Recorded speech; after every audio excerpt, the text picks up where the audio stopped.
Of the 4 billion people living on this earth today, approximately 2 billion live in a continual state of hunger. Almost 4 million of these people die of starvation each year. Think of the terrible conditions that some of these people live under. Take Calcutta, for example, which is often quoted as one of the cities that has some of the worst conditions imaginable. People here live in the street, they drink contaminated water, and dig through the garbage for food. Calcutta is said to have some of the cleanest garbage in the world. When we as Canadians hear about conditions like that, we're appalled. The poverty income level that we speak of in Canada would be considered undreamt of luxury in many other parts of the world. Few Canadians die of starvation. Here, everyone has a basic living standard. Simple diseases are routinely cured. We live to a ripe old age, and often we look forward to buying a new home, a new car, perhaps new appliances, and perhaps the latest in home entertainment equipment. I suppose most of us don't really think, though, why living conditions vary so much in different countries. To compare the material well-being among people of different countries, we can use something called the standard of living, also known as the per capita gross national product. It is calculated by adding up the total value of everything that is produced in a country over a specific period of time, such as 1 year, and then dividing this total by the population. We then get some indication of how much of total production accrues to each person in that particular country. It is a crude measure because there's no standard in the world as to what is included in gross national product. Some countries include some things, others leave others out. But as an example, if you decided to finish your basement and did it on your own time, since no money changed hands, there would be no income generated and it would not show up in gross national product. If, on the other hand, you decided to have someone come in and pay them to do that work, then it would be income and it would show up in gross national product. When comparing the standard of living among countries, particularly when one is highly developed, such as Canada, but another is still underdeveloped, such as many South American, African countries, and Asian countries, the problems become even greater. Just because our standard of living may be 50 times higher than that of an underdeveloped country, doesn't mean that those people are 50 times worse off than we are. Their way of life may not require many of the goods and services that we need in Canada for daily living.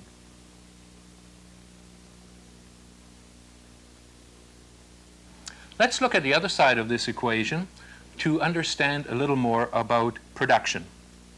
Total production, or gross national product, is the result of combining the factors of production, which are known as land, labor, capital, technology, and entrepreneurship. In simple societies, the two major factors of production are land and labor. Land includes resources such as minerals, soil, and even scenery. Labor includes all of those individuals who are capable of producing a product from the raw materials available.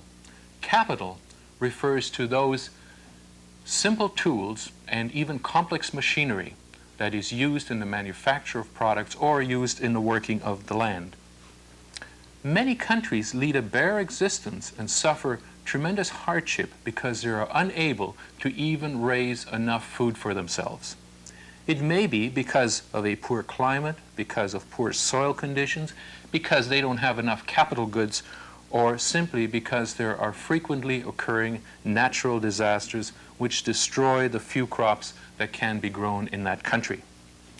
But let us assume for a moment that such a country is able to raise their standard of living because they are able to get a greater output from the land. Perhaps they've done this through foreign aid, getting fertilizer, getting more agricultural implements. This will, of course, raise their standard of living. But at the same time, it frees many people to do other things, such as manufacture many of the products that are required in an industrialized economy such as our own in Canada. Truly great advances, therefore, in a country's industrialization and well-being can only come about when a small number of people can produce the entire food requirements for the entire population, so that the majority of people can be engaged in providing the services and manufacturing the thousands of products required by consumers and businesses in a highly industrialized country such as Canada. We can look to Japan to provide us with an example. Japan is a small, densely populated island with few natural resources and less than ideal conditions for food production. Yet the Japanese are relatively well off. We ask ourselves why. The Japanese have developed a complex industrial system, and many of the products they produce are exported to other countries.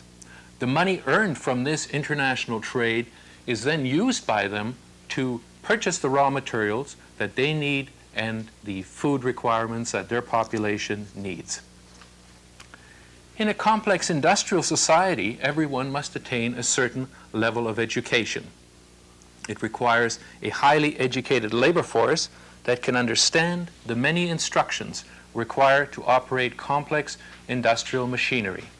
The general population must also be reasonably well educated to be able to utilize the complex consumer products that are being manufactured. Furthermore, these societies spend considerable effort in research and development. Many scientists and engineers are required to develop new processes and new machines to further increase production in the many existing industries. Often this research leads to entirely new industries. Take, for example, the microchip, which has resulted in the reduction of a giant houseful of electronic components and put them into a small box the size of a television screen. We call it a computer. It will revolutionize our way of life tremendously in the future. But in the meantime, it has created many thousands of jobs. This is known as technology when we use knowledge to increase our production. The final factor of production is the entrepreneur. This is the individual who brings the other four factors of production together. He is the risk taker, the leader, the force behind the start of a new venture. An entrepreneur does not always have to be an individual. It could also be a government, department, or another firm. The five factors of production are brought together by business organizations to produce goods and services that we as citizens need and want. Businesses find out what goods and services consumers want and then hire the people, buy the raw materials and the machines and other equipment necessary to produce them. However, simply producing a product does not ensure business success and profit. It is up to you and I, the consumer, who must first buy what they have produced. The firm must tell us about the product and transport it to a place where it is convenient for us to buy it. After all, before we buy, we want to be able to choose the best product from among those made available by different manufacturers. When we finally purchase a particular item, only then does the firm get money to pay its expenses incurred in production. It is not an easy task for a business to be successful, and many become bankrupt in the process. But business success is not only important to the owners of the business, but also to the employees. A business provides jobs and consequently income. So the firm's success in creating a product that consumers want also means success and consequently income for the people employed by the firm and allows them to buy the goods they need to live. This in turn provides income to other businesses. So businesses are not independent entities, but rather engines in a total economic system. An economic system has three major functions to perform. It must somehow help us to determine what goods and services to produce, how to produce them using the resources available, how to distribute them among the people. People in different countries attempt to solve their needs for producing and distributing goods and services in different ways. Thus, the economic system of every country is slightly different, but there are two distinct types that we can distinguish: communist economic systems and capitalist economic systems. What distinguishes these two major systems is the role played by government, also known as the state. If we look at a world map, we can see the world's economic systems, and we can find that approximately half of the world's people live under some extreme form of socialism, while the other half lives under some form of private enterprise. Under pure capitalism, the role of the state is considered to be relatively minor. Its job is to look after defense, establish a postal system, and in general provide those services required by society, which would otherwise not be provided by private individuals because there is no profit to be made. But all other goods and services are provided by private individuals who are free to start businesses. The profit motive provides the incentive to produce a great variety of consumer products. There is always someone willing to invest money into the manufacture of products or services if they can get a return on their investment, particularly if this return promises to be somewhat greater than the interest from a relatively safe investment, such as a savings account at a bank. Unfortunately for these entrepreneurs, success and large profit soon means competition from others who want to cash in on the money that we as consumers are willing to spend. Normally, this competition benefits us as the consumers because as manufacturers strive to get our dollars, they have to produce a better quality product, often at a lower price. And the more of us that buy this product, the lower the price drops because manufacturers can use mass production techniques which further reduce production costs. Thus, competition prevents any one manufacturer from making an unusually high profit. The other major economic system at the opposite end of the spectrum to capitalism is communism. Under this economic system, the state assumes the role of entrepreneur rather than private individuals. Through a vast bureaucracy, it decides on the products and services to be produced for sale to consumers. Then, the state-owned businesses are given the necessary funds to purchase the required raw materials and pay their workers to produce what the planners have decided. Communism can be extremely successful in the economic development of poor countries in a relatively short period of time, and bring these people from the brink of starvation to at least some basic level of existence. They'll have basic food, clothing, and shelter. Since the state owns all of the means of production, it can channel the necessary resources into the production of capital goods and into the social services to ensure that everyone has basic living standard. Since everyone must work, there is no unemployment. And since the state can keep prices of products constant, there is no inflation.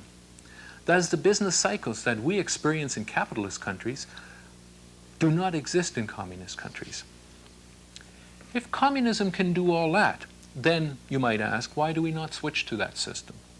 The answer is that while communism looks good on the surface, it has some serious shortcomings. The major problem is that the state dominates everything. The leaders of the country establish their objectives and allocate resources to produce the products and services they consider important for the country and for the people. Obviously, this requires severe restrictions in what people can do. Often they're told where to work and what careers to pursue. And since all productive resources are owned by the states, individuals cannot go into business.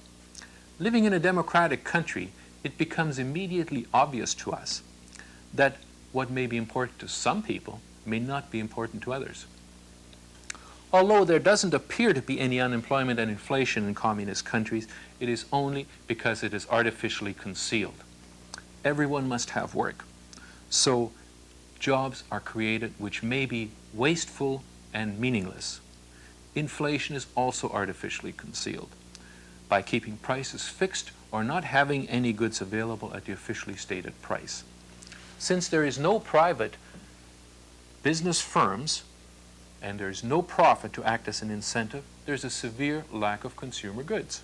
And since there's no competition among firms, the goods that are produced are often inferior in quality. Thus, communism may be an alternative for very poor, underdeveloped countries where living conditions are terrible. But for many Western countries, which have a highly industrialized economy and where the people are used to freedom, communism is simply not an alternative. What has developed, however, is a blend between the two systems called democratic socialism. Under this system, a socialist type of government is in power, but the choice of government is left to the people. Individuals retain most basic freedoms to work where they want and start a business if they are so inclined. Yet it provides security to its citizens through a large variety of social programs. A social democratic government attempts to strike a balance between freedom and security by taking an active role in the management of the economy. To accommodate this objective, the state often owns major industries and otherwise regulates business and labor extensively. Under a social democratic system, it is often said that the state doesn't care who owns the cow as long as it gets most of the milk. So while life can be pleasant for people in the citizens of a social democratic countries, there are increasing fears that the near confiscatory tax policies, by reducing rewards, have already begun to discourage incentive and innovation. High taxes discourage people from working, and high sick pay encourages absenteeism. The result is low productivity and a stagnant economy. Above all, people in these countries are getting increasingly irritated by government red tape. Because the state dominates everything through rules, regulations, and legislation, its citizens are constantly struggling against a wall of bureaucracy. So where do we stand in Canada today? During the past 2 decades, many social programs have been established. As a result, Canadians have enjoyed a much more secure life than at any time in the past. But this increased security must be weighed against the costs. An ever greater intrusion into the private lives of Canadians by the state. Higher taxation, which takes away purchasing decisions from private individuals and places these decisions into the hands of government officials who may not have the same priorities that we have as individuals. And as the government bureaucracy increases in size, there is a danger of wasteful spending by creating jobs which may not be productive. And this ever-increasing bureaucracy creates ever more regulations which can strangle private initiative. This is what we must keep in mind then about our economic system.